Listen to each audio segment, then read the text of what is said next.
Voilà comment on fait la vérité, avec cette petite phrase, que celui qui est sans péché lui jette la première pierre. Jésus a semé le trouble.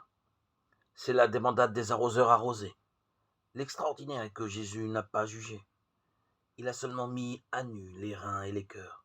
Ou plutôt, il demande aux gens qui sont là d'oser le face-à-face avec leur propre cœur. Et cette petite phrase a mystérieusement retenu ces gens de le faire acte de violence. Ce qui n'est pas rien. Cette parole, comme toujours, la parole créatrice, la parole divine dans l'Écriture, est une parole qui met de l'ordre. Elle sépare.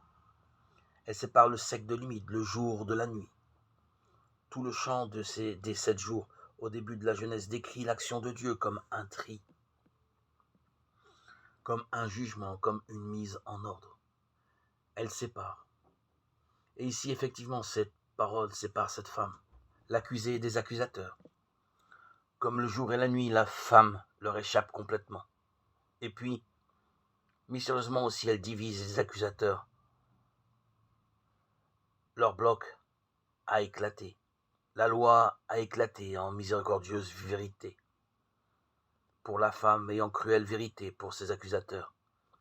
Ils avaient tendu à Jésus un piège de péché, celui de la femme au nom de leur vertu. Le piège s'est reformé sur eux en piège de vertu au nom de leur péché.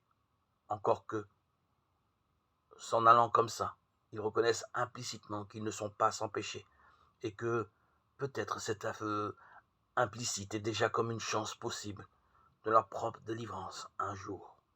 Pourquoi pas?